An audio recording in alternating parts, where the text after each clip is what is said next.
पायो जी मैंने राम रतन धन पायो, पायो जी मैंने राम रतन धन पायो। वस्तु अमोलक दी मेरे सतगुरु, कृपा करी अपनायो। पायो जी मैंने राम रतन धन पायो, पायो जी मैंने राम रतन धन पायो। कृष्ण परम भक्त मीराबाई जी के इस सुंदर पद के साथ हम प्रारंभ करते हैं हिंदी साहित्य के इतिहास की कक्षा, और जिसका विषय है भक्ति काल का उदय, जिसमें हम बहुत से परीक्षा उपयोगी महत्वपूर्ण बिंदुओं का अध्ययन करेंगे, और हम जानेंगे कि भक्ति काल का उदय कैसे हुआ, भक्ति काल के नामकरण को लेकर चर्चा करेंगे, किन किन विद्वानों ने क्या क्या मत दिए हैं। इसके अलावा भक्ति काल का जो समय काल है, विद्वानों ने जो अलग अलग दिए हैं उसको लेकर के मत, तो हम जो है उसके बारे में चर्चा करेंगे। ठीक है, तो आज की कक्षा प्रारंभ करते हैं। मैं नोट्स आपको लिखवा रही हूँ, तो साथ में आप जो है नोट्स जरूर लिखते जाइए, ये आपके लिए ज़्यादा अच्छा रहेगा। तो चलते हैं नोट्स की तरफ।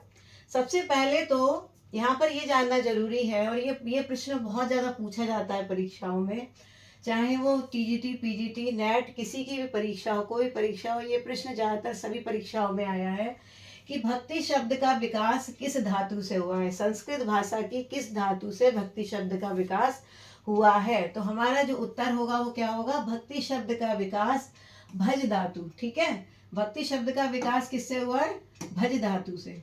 ओके, तो भक्ति शब्द का विकास भज धातु, यानी जो संस्कृत भाषा की भज धातु है, भज का मतलब होता है भजन करना या फिर भजना, भजन करना या फिर भजना, यानी भगवान को भजना। ठीक है, तो वहां से इसका विकास हुआ है, और ये जो बात कही थी, ये कही थी मोनियन विलियम्स ने। ठीक है, ये जरूर नोट डाउन कर लीजिए, ये अक्सर पूछा जाता है। उसके बाद फिर आगे आता है भक्ति।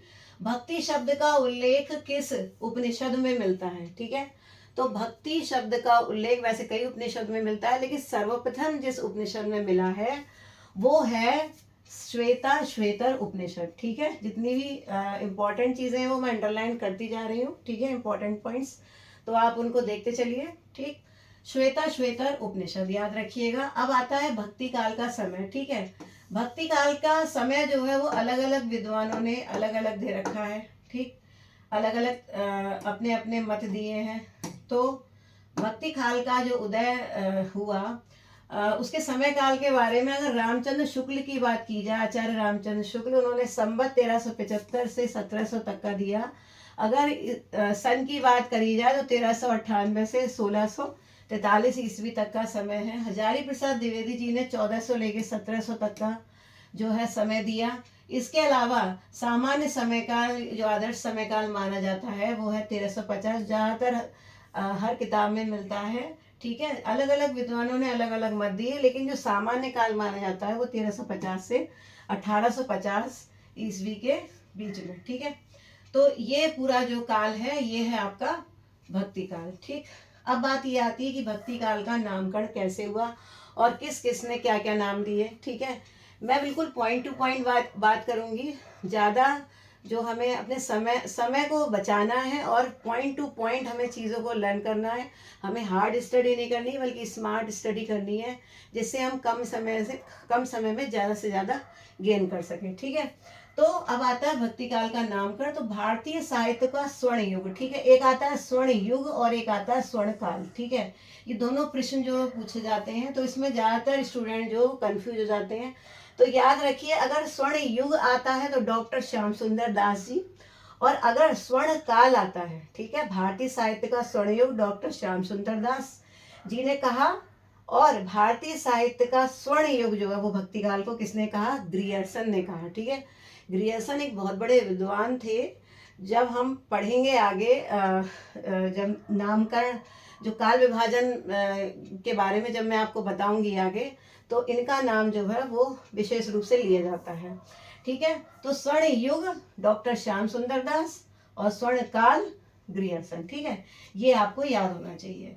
ऐसे अगर आपको याद नहीं होता है तो एक मैं आपको ट्रिक बताती हूँ कि ग्रियर्सन गिर गए जिससे उनका काल आ गया। देखिए, मैं ग्रियर्सन के लिए कुछ नहीं कह रही हूँ, ग्रियर्सन जो है बहुत बड़े विद्वान थे, मैं इनका जो है सम्मान करती हूँ, लेकिन सिर्फ आपको याद करने के लिए बता रही हूँ कि ग्रियर्सन गिर गए तो उनका काल आ गया।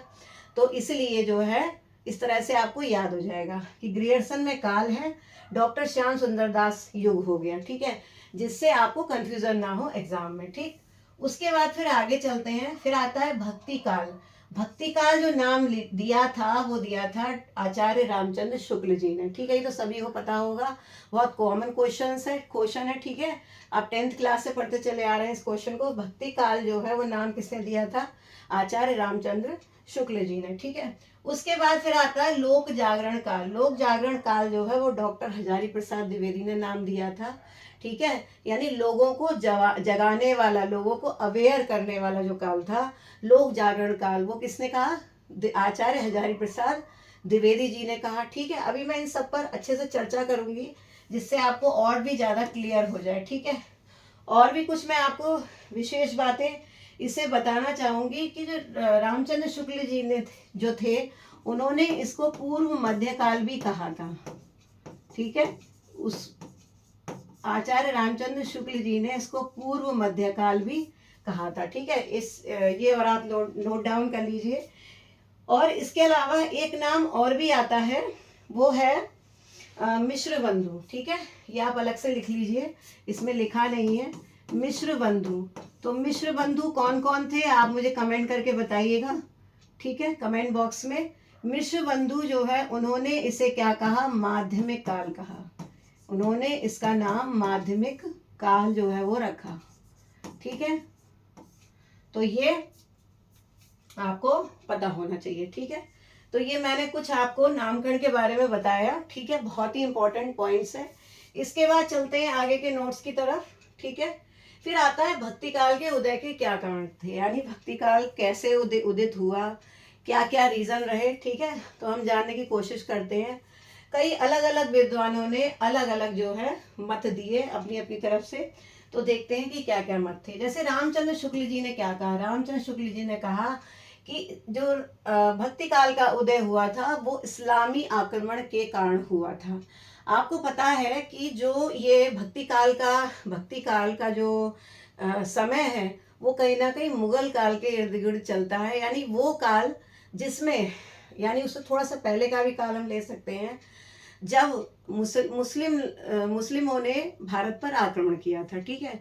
तो उस काल में क्या हुआ कि मुस्लिमों ने जब भारत पर आक्रमण किया, और अक्सर क्या होता था कि जो मुस्लिम जो शासक थे वो क्या करते थे कि हिंदुओं का धर्म परिवर्तन करवाने की कोशिश किया करते थे, ठीक है। तो ऐसे में क्या हुआ कि हिंदुओं के धर्म पर प्रत्याघात हुआ, कुठाराघात हुआ। हिंदू जो है वो इतने परेशान हो गए इस बात को लेकर के कि उनके धर्म को जो है उसको लेकर के उन्हें प्रताड़ित किया जा रहा था। तो ऐसी स्थिति में जब हमारे धर्म पर ही बात आती है, जब हमारा जो अस्तित्व है उसी पर बात आती है, तो उस समय क्या होता है, जब कोई सहारा नहीं होता तो भगवान का ही ध्यान जो है वो किया जाता है। और इस तरह से भक्ति भावना जो है वो इतनी ज़्यादा जो है वो जोर पर आ गई कि लोगों ने क्या किया, भक्ति भावना से ओतप्रोत होकर के काव्य लिखा, ठीक है। और कहा जा सकता है कि इस्लामी आक्रमण के कारण ही, रामचंद्र शुक्ल ने कहा, इस्लामी आक्रमण के कारण ही जो हिंदुओं की जो भावनाओं पर कुठाराघात हुआ, उसी की वजह से जो है वो भक्ति काल का उदय हुआ, ठीक है। तो हम कह सकते हैं कि ये है मुस्लिम सत्ता की पूर्ण प्रतिष्ठा थी उस समय, और इसीलिए जो है हिंदुओं में रोष की भावना जो है वो उत्पन्न होने लगी, और इस तरह से भक्ति काल का उदय हो गया। अब आते हैं ग्रियर्सन, ठीक है। ग्रियर्सन ने कहा कि जो भक्ति काल था वो ईसाइयत की देन थी, ठीक है। सॉरी, ग्रियर्सन ने कहा कि ये ईसाइयत की देन थी भक्ति काल। क्यों कहा? इसलिए कहा क्योंकि आपको मालूम है कि 1600 में ईस्ट इंडिया कंपनी की स्थापना हुई। उसके बाद अंग्रेजों का शासन धीरे धीरे पनपने लगा, और एक समय ऐसा आया कि जो ईसाई मिशनरीज भारत में आ रहे थे, उन्होंने हिंदुओं को जो है हिंदू हिंदू से ईसाई धर्म में परिवर्तित होने के लिए वो लोग कहने लगे, वो लोग जो है वो फोर्स डालने लगे, ठीक है, जबरदस्ती ईसाई धर्म में परिवर्तित करने लगे। तो वही बात थी जो मुस्लिमों का प्रभाव हुआ, वही ईसाइयों का प्रभाव हुआ कि जबरदस्ती जो धर्म परिवर्तित करने का जो एक बोझ था अपने ऊपर, वो हिंदू धर्म के लोग जो है उसे सह ना सके और भगवान को याद कर करके वो काव्य लिखने लगे, ठीक है। तो उस काव्य में जो भगवान से जो प्रेम, भगवान की जो भक्ति, भगवान के प्रति जो वात्सल्य, भगवान के प्रति मतलब जो भी जैसे भाव रखता था, सखा भाव, प्रेम भाव, माधुर्य भाव, ठीक है, दास्य भाव, जिस तरीके का जो भाव रखता था उसी भाव में वो जो है वो लिखने लगा। कुछ लोगों ने निर्गुण समझ कर लिखा, कुछ लोगों ने सगुण समझ कर लिखा। तो इस तरह से ईसाइयत की देन भी माना जाता है ग्रियर्सन के अनुसार, ठीक है। उसके बाद फिर आते हैं डॉक्टर हजारी प्रसाद द्विवेदी। डॉक्टर हजारी प्रसाद द्विवेदी ने कहा कि भारतीय काव्य चिंतन धारा का स्वाभाविक विकास था। मतलब क्या है कि उन्होंने कहा, उन्होंने ऐसा कहा कि रामचंद्र शुक्ल जी ने जो ये बात कही कि भाई इस्लामी आक्रमण के कारण जो है वो हिंदू साहित्य का उदय हुआ, भक्ति काल का उदय हुआ, ऐसा कुछ नहीं है। बल्कि सच बताएं तो भक्ति साहित्य जो है वो इतना पूर्ण प्रतिष्ठित साहित्य था, इतना परिष्कृत साहित्य था, इतना मतलब प्रभावशाली साहित्य था कि उसको तो आना ही था, है ना, उसको तो आना ही था। और भारतीय काव्य चिंतन धारा जो है वो इतनी विकसित हुई, इतना ज़्यादा प्रभाव लोगों पर हुआ कि उसका जो विकास था वो स्वाभाविक रूप से होना ही होना था, है ना। इसमें कुछ ऐसा नहीं है कि मुस्लिमों ने कुछ कर दिया या ईसाइयों ने कुछ कर दिया, ठीक है। तो उन्होंने इसका जो विकास बताया है वो क्या बताया है, स्वाभाविक विकास। तो अगर ये बात पूछी जाए कि स्वाभाविक विकास किसने बताया है, तो हजारी प्रसाद द्विवेदी जी ने बताया है, ठीक है। तो ये चीज आपको ध्यान रखनी है। अब इसके बाद फिर आता है डॉक्टर ताराचंद, ठीक है। डॉक्टर ताराचंद जी ने कहा कि ये जो भक्ति काल था ये अरबों की देन थी, ठीक है। जो अरब से जो लोग आए थे, जिन्होंने आक्रमण किए, लूटपाट मचाई, तो बस रामचंद्र शुक्ल जी ने जो है वो इस्लामी आक्रमण बोला तो इन्होंने अरबों की देन बोल दिया, ठीक है। तो बस ये क्वेश्चन आता है अक्सर, तो इसलिए एक छोटा सा पॉइंट है, ये आप जरूर याद रखिए, ठीक है। उसके बाद फिर आते हैं बाबू गुलाब राय जी। बाबू गुलाब राय जी ने कहा कि पराजय के बाद आध्यात्मिक श्रेष्ठता प्रदर्शित करना, यानी जब हिंदू लोग पराजित हो गए, अपने धर्म को लेकर के जो है बहुत ज्यादा विक्षिप्त अवस्था में आ गए, तब बाबू गुलाब राय जी ने कहा कि अपनी जो आध्यात्मिक श्रेष्ठता है, कि हमारा आध्यात्म जो है वो श्रेष्ठ है, ठीक है, उसको श्रेष्ठ बनाए रखना है, उसको आगे बढ़ाना है, उसका जो अस्तित्व उसको मिटने नहीं देना है, इस बात को प्रदर्शित करने के लिए लोगों ने ये भक्ति धारा जो है उदित करनी शुरू की और भक्ति काव्य लिखना शुरू कर दिया, ठीक है, प्रारंभ हो गया ये। तो ये बाबू गुलाब राय जी ने कही, ठीक है। सामाजिक कारण जो है वो बहुत सारे थे, ठीक है। छुआछूत जो है वो बहुत ज्यादा समाज में पनप रही थी, ये सामाजिक परिस्थितियां थी। हिंदू और मुस्लिम समाज के बीच जो है वो खींचातानी चल रही थी। हिंदू जीवन जो है वो बड़ा अभावग्रस्त था, गरीबी, बाल विवाह, सती प्रथा, ये जो इतनी सारी समस्याएं थी समाज में, इसकी वजह से भी कहीं ना कहीं जो है वो ये भावनाएं उमड़ कर के सामने आई और भक्ति काल का उदय हुआ। जमींदारी प्रथा भी थी उस समय, आपने पढ़ाई है हिस्ट्री में, ठीक है। धार्मिक कारण मैंने आपको बता ही दिए, ठीक है, कि धार्मिक कारण यानी हिंदू धर्म को लेकर के रोष की भावना जो पनपने लगी, हिंदू धर्म पर प्रत्याघात होने लगा, ठीक है, उसको जबरदस्ती बदलने की जो एक एक बल जो है वो लगाया जाने लगा इस्लाम की तरफ से या ईसाइयत की तरफ से। तो इसकी वजह से भी हुआ। राजनीतिक कारण भी बहुत सारे हो सकते हैं, ठीक है। राजनीतिक कारण जो है वो क्या थे, राजनीतिक कारण ये हो सकते हैं कि जो राजा महाराजा हुआ करते थे उस समय के, वो क्या थे, वो अपने जो वो है वो मिलकर रहा करते थे, यानी कि जो शासक थे उन लोगों से मिलकर रहते थे, वो नहीं सुनते थे गरीबों की, ठीक है, वो अपने आप में अपने भोग विलास में लिप्त हुआ करते थे, ठीक है। जमींदारी प्रथा थी, तो कहीं ना कहीं कुछ राजनीतिक कारण भी ऐसे हुए जिसकी वजह से ये सब हुआ। फिर आता है साहित्यिक कांड। साहित्यिक कांड में अगर हम देखें तो उस समय गद्य और पद्य दोनों का ही विकास हुआ, ठीक है। लेकिन गद्य जो है और गद्य कुछ कुछ संस्कृत में थोड़ा सा लिखा जाने लगा था, और पद्य यानी संस्कृत में ज़्यादा लिखा गया था उस समय। लेकिन जो हमारी हिंदी है, ठीक है, ब्रजभाषा, अबहट्ट और अपभ्रंश भाषा जो कि आप आदिकाल में पढ़ते आए हैं, इन सब का विकास कहीं ना कहीं हो गया था। तो अब जो है ब्रजभाषा का उदय, और फिर आगे आप पढ़ेंगे ही, ठीक है। भारतेंदु काल में आगे हम बहुत सारे काल पढ़ेंगे, बहुत से युग पढ़ेंगे, तो उनमें धीरे धीरे विकास हुआ। तो साहित्य जो है वो मुक्तक रूप से भी लिखा जाने लगा, और इसके अलावा प्रबंध काव्य भी लिखा जाने लगा। कई संस्कृत ग्रंथों की टीकाएं भी लिखी जाने लगी, ठीक है।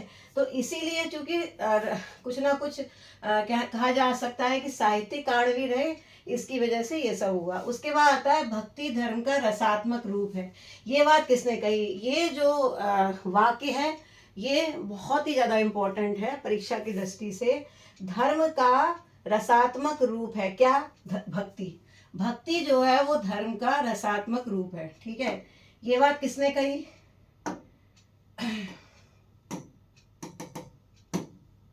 भक्ति धर्म का रसात्मक रूप है, ये बात किसने कही? रामचंद्र शुक्ल जी ने कही, ठीक है। रामचंद्र शुक्ल जी ने कही कि भक्ति जो है वो धर्म का रसात्मक रूप है, ठीक है।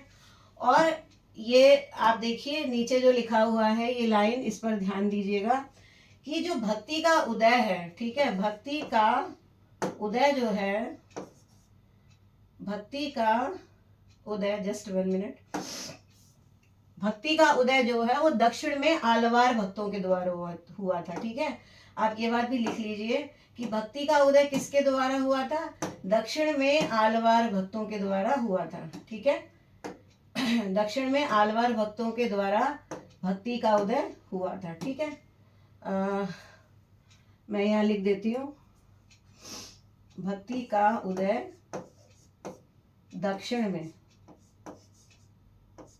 आलवार भक्तों के द्वारा हुआ था। आलवार और नैनार कौन से भक्त थे, ये सब मैं आपको आगे पढ़ाऊंगी, ठीक है। कंटिन्यू करूंगी, बहुत ही आपको डीपली ये सब चीजें पढ़ाऊंगी, जिससे आपको और अच्छा समझ में आएगा, ठीक है। उसके बाद फिर आगे चलते हैं। उसके बाद आज मैंने आपको एक तरीके से जो है एक परिचय दिया है, ठीक है। तो फिर आता है नेक्स्ट कि उत्तर भारत में भक्ति आंदोलन का सूत्रपात जो है वो किसने किया था। आपको मालूम है कि जो भक्ति का उदय है वो दक्षिण भारत से शुरू हुआ, ठीक है। भक्ति का उदय कहाँ से शुरू हुआ? दक्षिण भारत से, ठीक है। और उसको उत्तर भारत में कौन लेकर के आए? तो उत्तर भारत में लेकर आए रामानंद जी, ठीक है। रामानंद जी किसके गुरु थे, ये आप कमेंट करके मुझे बताएंगे, ठीक है। तो रामानंद जी उत्तर भारत में जो है वो भक्ति की भावना को का सूत्रपात उन्होंने किया।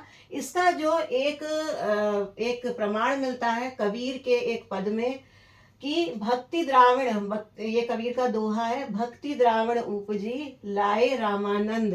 यानी भक्ति जो है द्राविण मतलब दक्षिण से उपजी, और उसको उत्तर भारत में कौन लेकर आए? रामानंद जी लेकर आए। ये बात उन्होंने अपने जो है काव्य में लिखी है कबीर ने, ठीक है। तो वहां से ये बात निकल के आती है। भक्ति काल को 2 काव्य धाराओं में बांटा गया है, ठीक है। ये सभी को पता है, सगुण काव्य धारा और निर्गुण काव्य धारा काव्य, ठीक है। इसमें आते हैं सॉरी, ये निर्गुण काव्य है जो मैंने बताया अभी, जिसमें कोई गुण नहीं है, ठीक है, अगम है, अगोचर है, जिसका कोई रूप नहीं है, रंग नहीं है, आकार नहीं है, वो निर्गुण काव्य है। इसमें जो है वो आते हैं संत काव्य और सूफी काव्य, ठीक है। जबकि जिनका कुछ गुण है, रूप है, रंग है, आकार है, जिनको हम मूर्ति के रूप में पूजते हैं, तो ये इसमें कौन आते हैं? कृष्ण काव्य और राम काव्य, ठीक है। तो ये जो है हमारा आज का मैंने कुछ इम्पोर्टेंट मुख्य बिंदु जो है इस वीडियो में मैंने कंप्लीट किए हैं। अब इसके अगले जो आने वाले वीडियो है उसमें मैं आपको बताऊंगी सगुण काव्य धारा और कृष्ण काव्य मैं स्टार्ट करवाऊंगी। बहुत डीपली मैं आपको आगे उसका अध्ययन कराऊंगी, ठीक है। कृष्ण काव्य धारा सभी जितने भी बिंदु हैं आपका, चाहे टीजीटी हो, चाहे पीजीटी हो या फिर नेट हो, ठीक है, सभी के लिए बहुत इंपॉर्टेंट पॉइंट्स पर मैं डिवाइड कर दूंगी, ठीक है, उसको, जिससे आपको पढ़ने में आसानी हो। जो भी आपका एग्जाम हो उसको आप आसानी से पढ़ सकें, ठीक है। लेकिन जो भी कुछ मैं बता रही हूँ बहुत ही इम्पोर्टेंट बिंदु है। अगर आपको इससे आपको कुछ भी ऐसा लग रहा हो कि आपको कुछ ना कुछ अच्छा मिला हो सीखने के लिए, तो चैनल को सब्सक्राइब कीजिए और इसको शेयर जरूर कीजिए वीडियो को, ठीक है। तो मिलती हूँ नेक्स्ट वीडियो में सगुण भक्ति काव्य कृष्ण काव्य धारा के साथ में। नमस्कार।